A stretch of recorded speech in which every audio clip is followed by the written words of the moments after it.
Assalamualaikum warahmatullahi taala wabarakatuh. Selamat datang tetamu-tetamu syurga. Selamat datang tetamu-tetamu Ramadan. Semoga dengan tadabbur Al-Quran ini menjadi salah satu asbab untuk kita semua mendapat redha Allah Subhanahu Wa Taala. Lantas kita dimasukkan ke syurga Allah, insya-Allah. Okey. So kita hari ini akan meneruskan tadabbur Quran juzuk ke-9 surah Al-A'raf. Dan kita kekurangan satu juzuk Al-Quran kerana hari ini hari Ramadan ke-10, tetapi kita membicarakan juzuk ke-9 sebab ada satu hari, maafkan saya 2 hari yang kita bincangkan tentang Raja Najasyi bahagian 1, bahagian 2. So dia ramalkan 2 hari. InsyaAllah kita akan cuba cover balik satu hari yang tertinggal ni. Sebab kita ada 30 juzuk kita perlu cover, tapi kita kekurangan hari. Tak apa, kita akan cuba buat nanti. Maaf background bising, saya di tepi jalan macam biasa. Dan untuk hari ini kita akan kisahkan tentang penyihir-penyihir zaman Musa, Nabi Musa dan Nabi Harun. Penyihir-penyihir berpihak kepada Fir'aun. Fir'aun telah memanggil 70 orang penyihir yang mahir, yang pakar, yang dah berpengalaman 30-40 tahun, dipanggil untuk menentang Nabi Musa. So dari situ, macam mana secara mengejutnya Allah boleh campakkan hidayah kepada penyihir-penyihir ni. Kalau kita tahulah penyihir ni syirik, dia melakukan syirik. Maksudnya dia memuja syaitan lah. Okay? Nak dapat satu kuasa tu kena melalui syaitan. Adalah nanti kisah lain yang mana dilontarkan peti, macam kita tahu yang syaitan akan dipanah peti lah dalam dia nak cuba curi-curi ilmu ni. So dia nak sampaikan kepada geng-geng sihir. Sebab tu sihir tu satu benda yang syirik, yang terkutuk.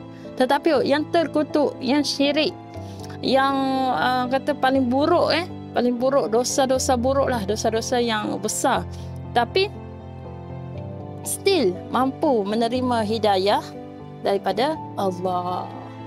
Seburuk-buruk mana manusia pun, kalau kata Allah nak hadirkan hidayah untuk dia, still dia mampu untuk mencari dan berubah, mencari iman dan berubah menjadi seorang Muslim. So kita jangan tengok orang nampak macam dia ni teruk betul lah. Kita tak tahu apa nak jadi pada masa depan dia. Kalau Allah nak bagi hidayah, zup, dah berubah. Ahli sihir yang memang diketahui sangat-sangat menentang Nabi Harun dan Nabi Musa. Nabi Harun dan Nabi Musa mereka berdua adik-beradik, maksudnya berdakwah secara berdua. Allah bagi kan masa tu, sebab Nabi Musa sebenarnya dia ada masalah dari segi pertuturan. Dia agak orang kata pertuturan ni macam ni, gagap. Dia ni gagap. So Allah rantik Harun sebagai Nabi untuk menolong abangnya Musa. So masa kejadian ni, yang kejadian di mana semua ahli sihir yang melawan menentang Nabi Musa ni telah memeluk agama Islam, disebabkan masa yang hadir untuk menentang tu, dia nampak sesuatu kekuasaan ajaibnya. Tak mungkin itu adalah sihir. Sebab tu mereka tunduk dan mereka mengakui keesaan Allah. Kita baca kisah dia, Penyihir Fir'aun datang untuk menentang Nabi Musa AS. Apabila tiba saat perlawanan, mereka bertanya kepada Musa, siapakah yang akan bermula dahulu, kamu atau kami? Nabi Musa menjawab, kamulah yang mula dahulu. Lalu mereka melontarkan tali-tali. Lantas tali-tali tersebut bertukar menjadi ribuan ekor ular. Nabi Musa merasa begitu cemas kerana melihat banyaknya ular-ular. Saat ini datanglah Jibril dan menenangkan Nabi Musa dan mengatakan, campaklah tongkatmu, sesungguhnya kau lebih hebat. Lalu Nabi Musa mencampakkan dan menjemalah seekor ular gergasi yang sangat besar, dan penyihir-penyihir melihatnya dengan rasa begitu takjub dan mereka tahu itu bukanlah sihir. Ular ini kemudiannya memakan ke semua ular-ular dari ahli penyihir Dan melihat keadaan itu, para ahli penyihir di situ juga tunduk lalu sujud kepada Allah dan mengakui keimanan mereka. Okey, ini menunjukkan satu, orang kata, tanda-tanda mendapat baiyah, dapat terap dalam hati penyihir-penyihir Firaun. Dia datangkan baiyah. Yang inilah perlu kita cari. Kita semua pun nak baiyah tu. Okey, apakah baiyah? Kita akan teruskan dengan tadabbur Al-Quran untuk ayat 125 dan 126. Kita baca dengan 125 dahulu. Mereka, para penyihir, menjawab, sesungguhnya kami akan kembali kepada Tuhan kami. 126. Dan engkau tidak melakukan balas dendam kepada kami, melainkan kerana kami beriman kepada ayat-ayat Tuhan kami ketika ayat itu datang kepada kami. Dan mereka berdoa, ya Tuhan kami, limpahkanlah kesabaran kepada kami dan matikanlah kami dengan dalam keadaan muslim yang berserah diri kepadamu. Baiyah ni sebenarnya kan, okay, macam mana kita nak tahu kita ni dah dapat baiyah ke tidak? Macam mana yang diperolehi oleh ahli-ahli sihir ni? Baiyah ialah bukti jelas di depan mata bahawa tiada sebarang keraguan tentang adanya Allah. Macam mana? Kita hari-hari ada tak? Kita rasa baiyah tu, kita rasa tak dapat diragui lagi kebesaran Allah. Macam contoh Al-Quran, yang paling ajaib adalah Al-Quran tu sendiri. Kita rasa ajaibnya Al-Quran tu. Kalau kita rasa macam tu, ya, kita telah menerima baiyah lah. Kita rasa dalam diri kita memang semua dunia ni Allah yang buat. Allah cipta langit, kita tengok langit kan, langit tak ada tiang tapi boleh duduk berdiri macam tu. Kita tengok laut, kita rasa luasnya Allah cipta. Masa kita jalan, kita tengok hebatnya setiap pada tanah ke pokok apa semua tu, kita mendapat baiyah lah. Sebab kita tengok dengan merasa begitu kagum. Baca Quran pun berasa begitu kagum. Kalau sedih, rasa sedih mengalir mata. Maksudnya terkesan dekat hati. Dan kita dapat menyaksikan keesaan Allah tu melalui Al-Quran, melalui alam kan, kita tengok alam, melalui diri kita sendiri, terciptanya diri kita sendiri, jantung, hati, apa semua tu, setiap molekul-molekul, semuanya halus-halus, semua tu kita tak nampak tapi semua tu ada. Darah mengalir, kita tak nampak, semua tu kita, bila kita nampak, terasa macam, wah, hebatnya Allah cipta aku. Bila ada terdetik macam tu, maksudnya kita menerima baiyah, dan kita mengakui keesaan Allah dan kita beriman kepada Allah. Macam yang ni Ustaz Syahri kata, macam kita baca Quran lah, bukan sekadar kita nak faham, tapi kita melihat Al-Quran sebagai baiyah. Iaitu contoh bila tengok tongkat, bila kita baca surah ni, tongkat Nabi Musa kan, kita pun sama macam ahli penyihir yang berasa kagumnya. Tongkat Nabi Musa tu boleh bertukar jadi ular yang besar. Macam tu lah, bila kita baca kita rasa hebat, kita dapat rasa mendalami, syahid, kita dapat menyaksikan kehebatan tu. Okey, lagi satu kan, tanda-tanda kita kena tahulah. Tanda-tanda yang orang menerima baiyah tu, salah satunya adalah tidak merasa takut dengan mati. Macam untuk penyihir-penyihir Nabi Musa ni, yang penyihir-penyihir zaman Nabi Musa, dia kan sepatutnya side dengan Firaun, tapi bila sujud tu memang of course lah Firaun berasa sangat marah, muka dan marah, sebab dia pun terasa terkejut, tersentak. Macam mana ahli-ahli penyihir dia ni boleh pula masuk side Nabi Musa, boleh pula semua mengakui keesaan Allah dan mengakui yang Nabi Musa tu Nabi Allah, utusan daripada Allah. So dia of course lah akan bunuh semua penyihir-penyihir ni. Tapi penyihir-penyihir tu tak ada rasa takut, sebab bagi mereka ni, sebab dia walaupun sekejap dia pun buat jahat, dalam 30-40 tahun dah buat jahat. Ini hanya seketika saja. Tongkat Nabi Musa tu, sekali tengok dah rasa kagum, terus rasa nak berubah. Macam tu kita tak tahu kan, dalam satu detik je kita boleh berubah. Kalau Allah nak hadirkan hidayah kita boleh berubah. Sebab tu kita kena minta doa, ya Allah, ya Tuhan ku, bagilah hidayah kepada diriku untuk merasa keesaan dirimu. Tempatkanlah aku ke syurgamu. Doa yang macam basic saja, 1, 2, 3 saja, tapi 1, 2, 3 ayat kita yang doa tu menusuk di jiwa. Macam itulah kita kena hadirkan perasaan kita sebiji macam mana yang dirasai oleh ahli sihir tu. Walaupun Fir'aun ada kat situ, tak rasa takut.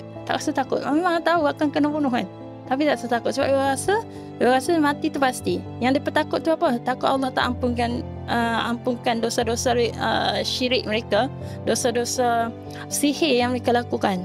Tu lebih takut sebab dia tahu dah sekarang ni memang Tuhan confirm dah, ular tu daripada Tuhan, dah confirm dah, pasti Musa tu utusan Tuhan. So takut kat Tuhan tu mengatasi takutnya kepada Fir'aun. Dia tak takut dah. Kalau kita side contoh bagi orang ahli sihir ni, kalau side dengan Fir'aun, kata Fir'aun betul, lepas tu kalau Allah tarik nyawa, tetap mati kat mana-mana saja boleh mati. Takut lagi mereka bila mati dalam kekufuran, mati Allah tak ampunkan. Lagi takut daripada nak selamat sekejap, nak lari pada mati yang kata Fir'aun nak bunuh sekarang tu. Lari maksudnya okey tak apalah, side Fir'aun sekejap sebelum, kalau kita tak sokong Fir'aun, nanti Fir'aun bunuh kita. So sokong, tapi kita tetap akan mati. Begitulah dia berfikir. Macam mana kita sokong Fir'aun pun tetap akan mati. Nanti lagi teruk nak hadap dengan Tuhan muka, lagilah tak dapat diampunkan. Takut lagi kepada Tuhan tu mengatasi takut kepada manusia ataupun situasi apa sekalipun. Bila ada perasaan tu, maksudnya kita dah menerima bayar, tidak merasa takut kepada mati. Kedua, mengharapkan keampunan sebelum sampainya ajal. Bila rasa nak bertaubat, macam mereka ni ahli penyihir tu terus sujud mengakui keesaan Allah, memohon keampunan daripada Allah. Bagaimana kita juga bagaimana macam itulah juga saya pun bahasa pun macam itulah juga kita kena letakkan dalam hati kita untuk rasa takut nanti kalau kita mati tak sempat nak bertaubat.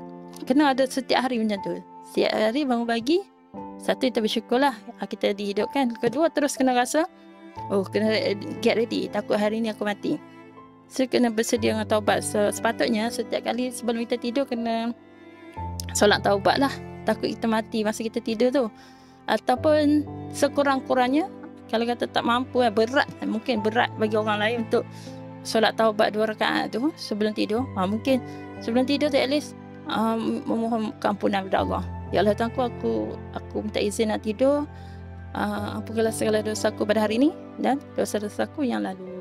Minta jadi fresh, jadi kosong. Boleh kita minta apa saja. Minta kita dosa-dosa tu tak ada. Allah ampunkan kesemuanya. Matikanlah aku dalam iman. Matikanlah aku dalam husnul khatimah. Doa lah tu sebelum tidur. Sebab kita takut kita mati. Sama juga dengan setiap hari bangun pagi pun doa yang sama. Kalau aku ditakdirkan mati hari ini, ya Allah, matikanlah aku dalam keadaan husnul khatimah. Dan kau terimalah segala taubatku. Ampunilah segala dosa-dosaku. Ambil mungkin beberapa saat je. Saya berapa minit ni, saya sebut beberapa minit je. Cuba buat setiap hari macam tu.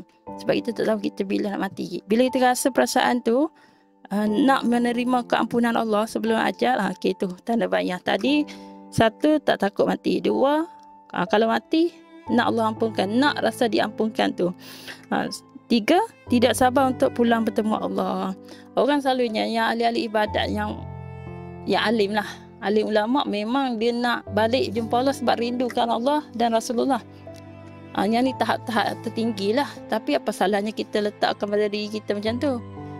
Kalau kita selalu baca Quran, kerap baca Quran, selalu dengar ceramah, selalu dengar yang baik-baik, InsyaAllah dia akan hadir sendirilah. Benda ni untuk permulaan perlu paksa. Untuk permulaan, kalau belum ada perasaan yang macam nak baca Quran setiap hari, rindu nak baca Quran apa kan, belum ada, paksa dulu. Baca sikit-sikit tu, baca surah yang senang dulu ke, ataupun satu muka ke. Kalau tak boleh satu muka, 2 ayat. Paling teruk tengok Quran pun dah jadi. Sebab tetap mendapat pahala walaupun hanya tengok Quran. Dia kena latih, kena force dulu.